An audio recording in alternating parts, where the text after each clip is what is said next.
Kuzampo and the heartiest welcome. I'm Yishe, your host, and this is Talk and Show.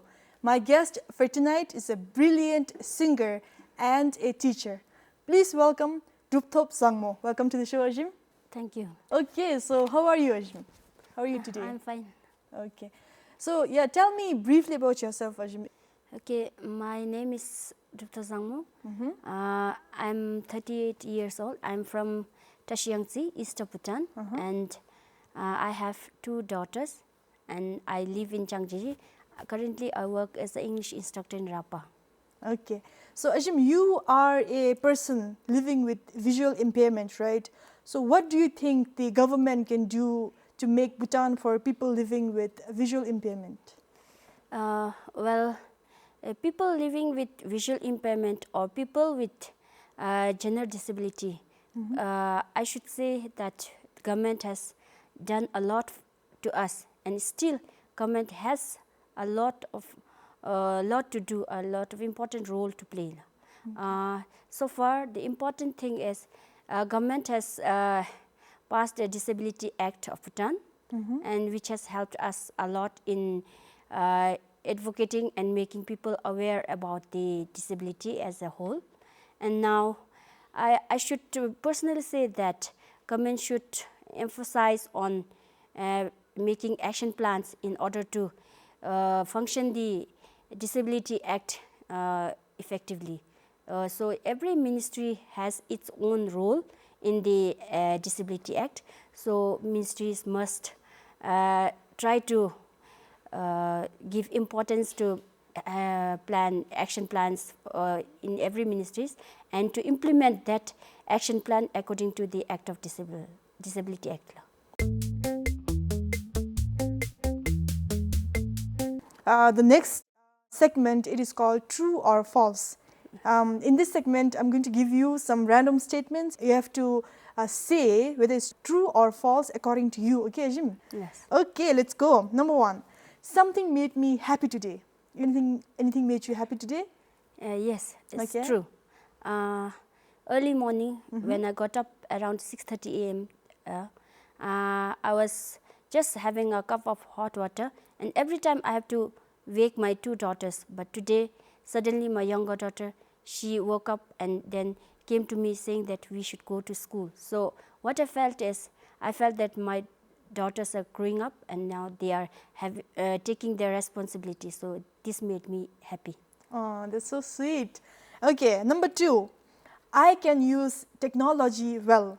Well, I should say it's somewhat true, but to be very frank, I am not very much well versed in technology, but I should say I'm not lagging behind too, because I can use phone with the voiceover on, and then especially the visually impaired or the disability in general, we use smartphones like Samsung and iPhone.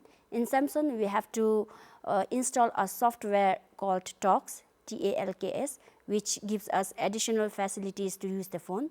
And in iPhone, we already have the voiceover, so just we have to go to the setting and then on the voiceover so that we can use it. When it comes to computer, we have the software called JAWS, JAWS, Job Access with Speech. This is a special software used by visually impaired in order to navigate and then in order to function the computer properly. Although we have all the keyboards and normal, but these JAWS assist us in voice so that we can use the computer with shortcut keys without mouse. So I can use the technology well, but while coming to the software and hardware, I do not know much, but still then as an instructor, as a technology world, we are forced to use and we have to learn, and I am also learning. Being a mother is challenging because of my visual impairment. Do you think it's challenging? True or false? It's very much true. Okay, tell us Being a about mother, it's very much challenging. On top of that, as a visual impaired mother, we all know that mother has the extra responsibility at home, and then on top of that, mother has to take care of child and bring up the child. So as a visually impaired mother, we have extra responsibility. Firstly, we have to look after the house, and secondly, when we become mother at the first sight, we do not know how to take care of child, especially how to take bath, how to feed the baby, and how to dress baby and all. But as a natural thing, I think we are learning ourselves. It's not taught by anyone, but self-taught. Because of the experience, we can cope up and then we can do it. Although these are some of the hardships of visually impaired mother. Okay, and during your second child, did it get easier because of your experience with the first child? It was much easier in my second daughter because of the experience, as you said. And then after the first child, we know what we need. We know when we have to do what things. So this becomes more easier, and then we become more independent while taking care of our child. Okay. How did you feel when you first got pregnant? How was the emotion? When I got pregnant at the first, I was happy. At the same time, I was very much nervous, because the first question that came in my mind was, can I take care of my daughter? How can I give birth? Will it be normal, or will it be the surgery? That was one of the worry. But luckily, I gave normal delivery to both of my child. And then just to share, I delivered very late after 7 years of my marriage. Yes. So you have two daughters currently, right? Yes. How old are they? My elder daughter is running 9, and the younger one is running 7 years. Okay, Ajim. The next segment, it is called Moral of the Story. In this segment, I would like to know 2 wisdoms that you've gained in till now.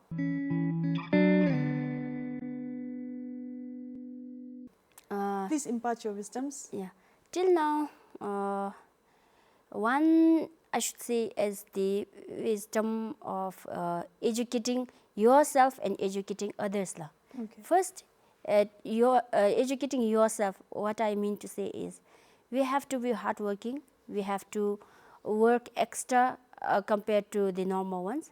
And then being a visually impaired or being a disabled, especially the disabled woman, the first and foremost thing we have to have in our mind is, we should think that I can do it and I will do it, and I should be independent, working on my own and standing on my own feet.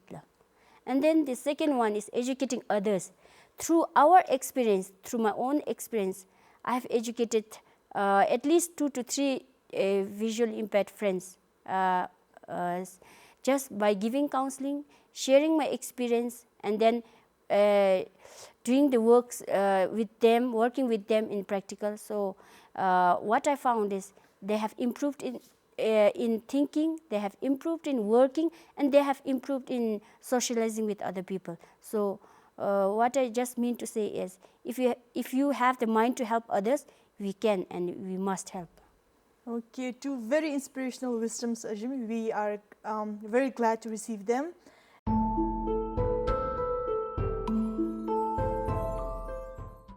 I read somewhere that life is like a photograph.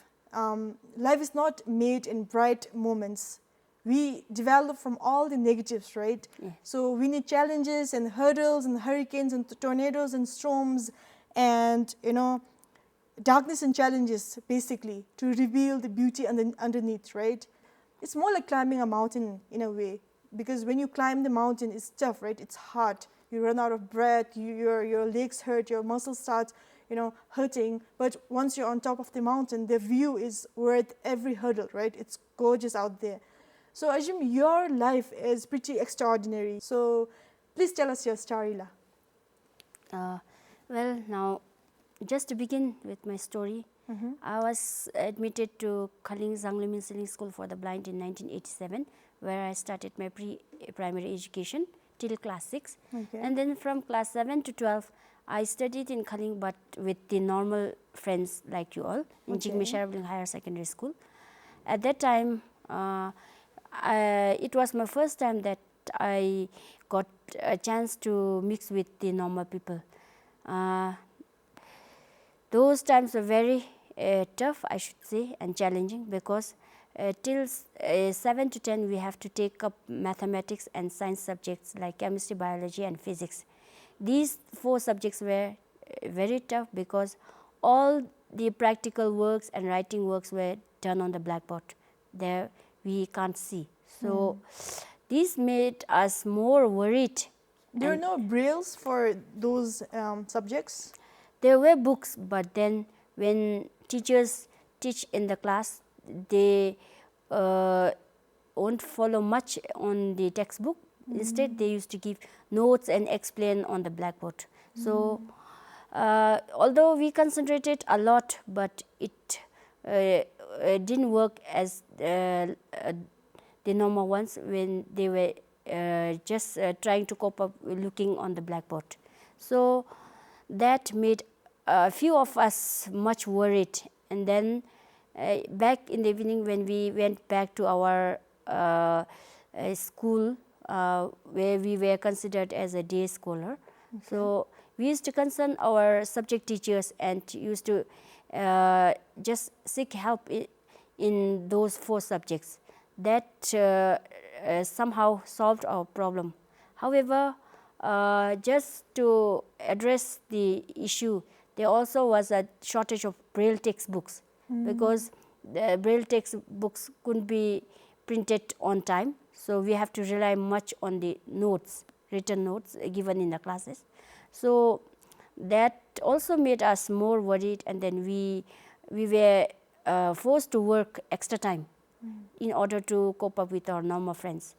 That at that time I felt that although we can learn, but we cannot compete with the normal people, because eyes tells another extra thing, teaches another extra thing to them.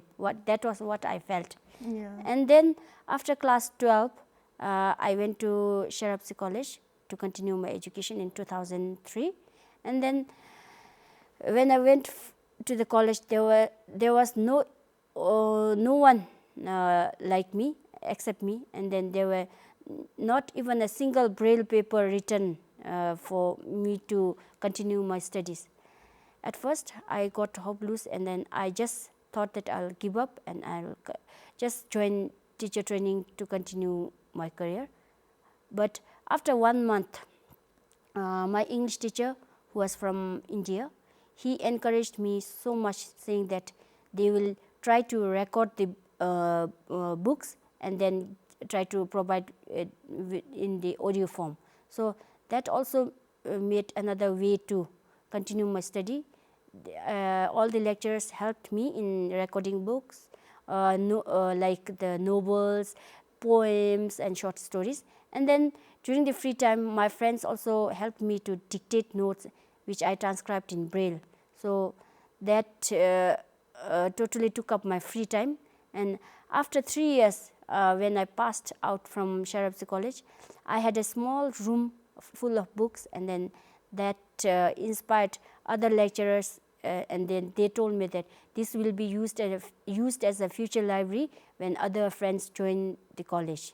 So some hardships were there, but then because of with the support of my friends, families and lecturers and everyone who supported me in a positive way, I could cope up. And then this is the time where I am here working as an instructor in Rapa, and I thank everyone who has supported me and who has given positive feedbacks, and then tried to encourage me, and then try to just train me in the right path.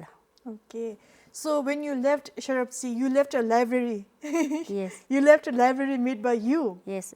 You transcribed the notes dictated by your friends in braille, Yes. and left a library full Yes. of braille textbooks Yes. for future students. Yes. That's really applaud-worthy, Ajim. And through all these hardships, you never gave up, right? You had your determination head on. You had your, you were very persistent. You were very, you persevered through all these hurdles, right? And came out a victor. So congrats on that. Thank you. Okay, so is there like, what do you enjoy doing, Ajim? What are some of your hobbies? My hobby, people say my hobby maybe to sing. Yeah. Yes, I should say I sang and I still sing sometime, but not like earlier days. But my hobby is to listen to online audiobooks and listen to slow songs. Slow songs. Songs, yeah. Okay. Who's your favorite author? My favorite author, I should say, I enjoy reading Shakespeare books. Oh, poems and all this Poems, plays, right? Plays, yeah. Okay, you have quite refined taste. Ajim, like you are a singer, right? And you have a beautiful voice. So how many songs have you? I mean, how many songs of you are out there today? Exactly, I can't say the number, but then as I remember, I sang from class 1 till date, and then I think I must be having around 100 to 200 songs which I sang, but the songs that I have composed maybe around 10 to 16 songs. Oh, that's quite a number. So do you plan on writing songs and releasing like more music in future? In future, I sometimes feel that I should compose and I should sing, but as the time goes, I just feel that now it's not my time, but it's time to groom my 2 daughters, Yeah, and you're then let busy. them to sing, compose, and then dance, and then do what they are interested in. You can do side by side, no? I mean, you can, do your music and at the same time inspire your daughters. Maybe you guys could have a collaboration of a sort. You and your 2 daughters, do they sing?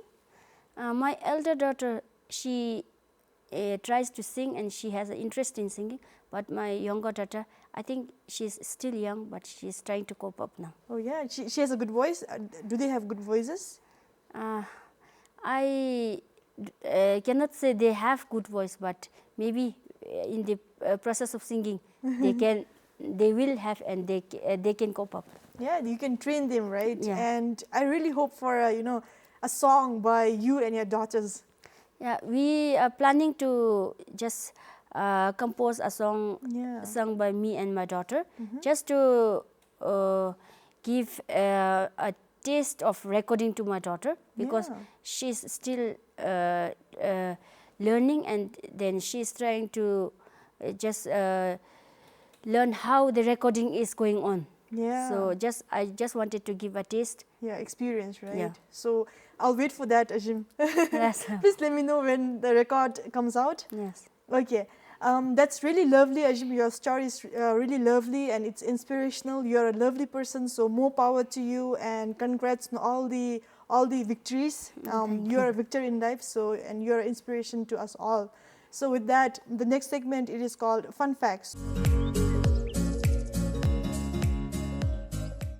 Okay, the 2 fun facts. One, just I want to make aware of, to the general people, saying that people feel that maybe visually impaired or disabled in general do not have dreams, or do not dream at night when we sleep. Okay. I should say it's not true.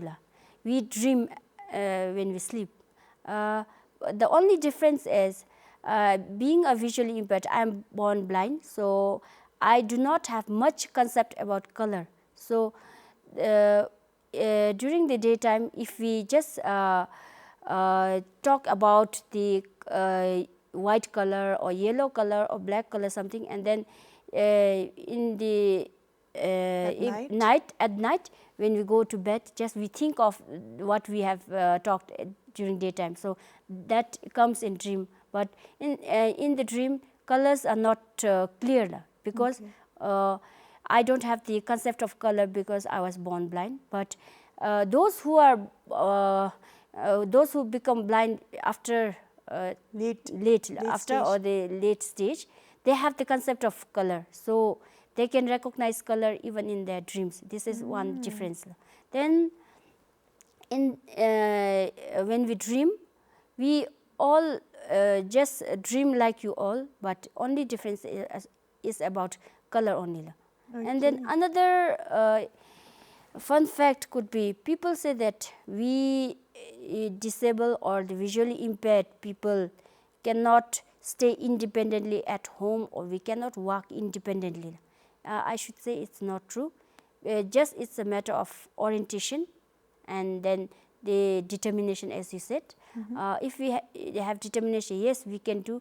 I will learn, I can do, I will do. So this is one thing that we have to have in our mind. And then while coming to staying at home as a mother, I should say that it's just a matter of time or matter of what we do. It's a self-taught, although people are trained in everyday ADL, means the daily living skills. They are given daily living skills, yet what I should say is we learn by our own experience more rather than by training. Okay, so you have to go out there and experience more. Yes. Okay, so you talked about dream, right? Do you have a recollection of your favorite dream? Do you have a recollection of one of your favorite dreams that you really loved? We have some dreams, right? Yes. When we wake up in the morning, we feel so happy. We wish that that dream could have, not ended and continued.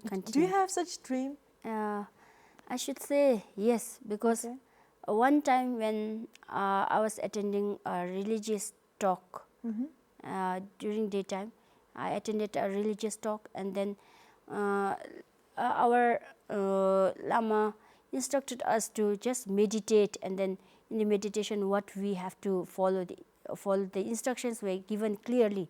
And then at night when I went to bed, and I just thought of it, and I slept.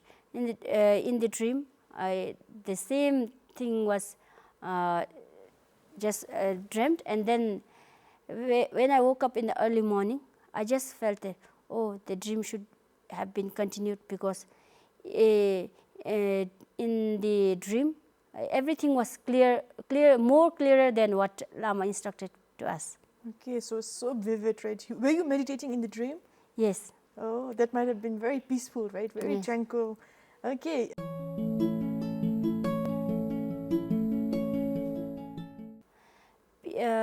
People feel that men are more stronger than women. I should say women are equally strong like men, especially the disabled women. In the society, if a family has a disabled woman, they feel that they are more burdened, they have to look after them, and they should have one caregiver every time with the disabled woman.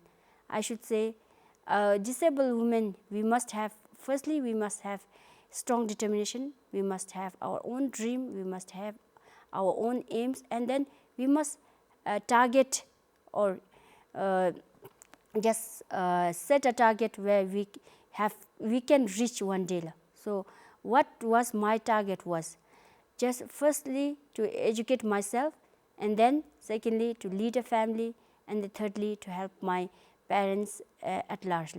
That I should say I have studied, I have worked hard, and I have achieved my education, and now I have a small family with 2 daughters, and we are happy. And then in the third position, I cannot help my parents practically, yet I can support my parents morally, and this was my target, and this is what I could do. And then just to encourage disabled women at large in the society, never feel that you are left out, you are backward, and you cannot do. Always try to think positively, try to socialize with people, learn what you have to learn, and then try to always follow the right path in order to guide yourself in the right way. Now we have a disabled people's organization. It is the umbrella organization. Our duty is to facilitate and make the life of the people, disabled people, more competent and better. So just to encourage my disabled women at large, each of the disabled women must try to address our needs and problems, and just if we can address the problems and then make the society aware of our problem, I think we will always have the solution and make the life better. So I personally would like to request all the disabled women to come forward. Thank you so much for coming on the show, Ajim. I leave this episode with so much inspiration and so much wisdom. I learned a lot from you. That's all we have for you now. Thank you for making me a part of your day, and I'll see you soon. Till then, take care and be positive. Goodbye for now.